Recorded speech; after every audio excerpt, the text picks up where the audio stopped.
Alright, it's getting, the sun's going down. But let's see if I get my hands. Frick, it's cold, man. My fingers are getting numb, my face is getting numb. Alright, here we go. Dear Steve, my wife has asked me why I watch a YouTube channel.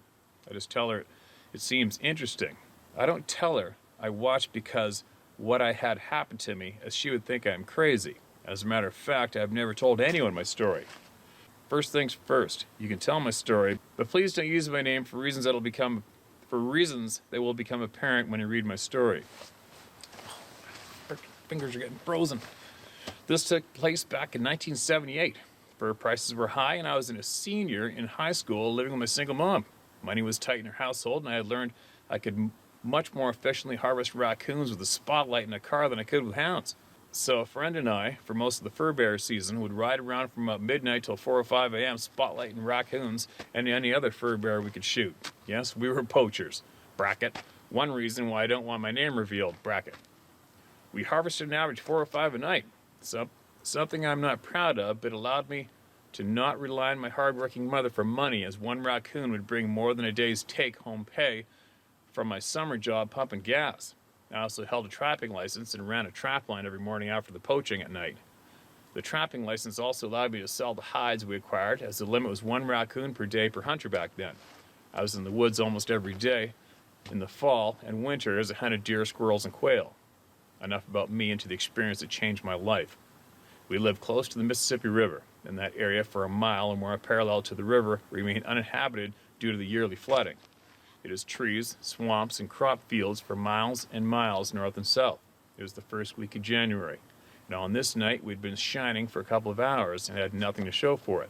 Aside from raccoons, we normally saw a lot of wildlife that wasn't what we were after, such as rabbits and deer, but we had seen very little that night for some reason. Since we were not seeing much game, we decided to go hunt an area we had always avoided. I'm not totally sure why we had avoided the area. We had heard ghost stories and the likes, usually associated with young couples going parking in that area of the county, but I don't know if that was what kept us from out of that area. A little while after turning on what was known in local lore as Blinking Lights Road, I spotted an eye across a small pond. I got the .22 rifle out the window to shoot the raccoon on that big log across from me. When I looked at the scope, I could no longer see an eye, but could see fur. So I shot. Then my world changed. We heard the loudest roar/deep scream you could ever imagine, and the thing jumped straight up from behind the log. It must have been at least 8 feet tall and huge, like 4 feet across, or 6 or 700 pounds. It was covered in dark matted hair and had a human face that we could now see well with our powerful light. It was looking right at us and appeared pissed. I was in shock as my friend dropped the spotlight and floored the truck while I just sat there, gun still pointing out the window. Neither of us spoke for minutes, until I said, "Did I just shoot a man?" Tim said, "That was no effing man. What the hell was that?" I said, "I don't know, but I'm not going back there." My guess is I glanced that .22 round off his skull and it hurt like hell. From what I've heard about their speed, I thank God there was water between me and it. We didn't hunt anymore that night and just went home. I was so shook I didn't run my trap lines that morning either. I was emotionally not able to go shining for about a week, and then when I did go, I went far away from where we saw that thing. Even then, I would visibly shake every time I got out of the truck and walked out in the woods after a coon.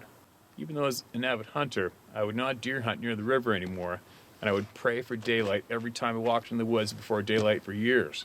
I have never spoken to anyone about that night in the 42 years that have since passed, not even my old friend who was with me. As far as I know, neither is he. I have learned to manage my fears of being in the woods in all the dark, and have now hunted all over, including Canada, Africa, and New Zealand. But I still awaken in a sweat some nights, dreaming of that scream/roar and the look on the creature's face. And that night enters my mind every time I enter the woods. Thank you for your channel. It feels good to finally tell my story. Keep up the good work. Whew, there's a shit-eating experience. Oh my God, it's cold. Yeah, what an experience.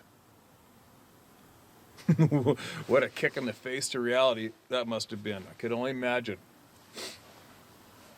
There's a similar story happened to some First Nations guys in Vancouver Island, and they were using spotlight in going after some deer. And word has it, they had one of these things in the ditch, like in the side of Logan Road, in the willow, and it was a small one. It was a young one, and it was crouched down, hiding, trembling in the spotlight. It was crouched down, cowering from the spotlight, screaming from the ditch. And these guys saw this thing from 8 feet away with the spotlight on it. Crazy, isn't it?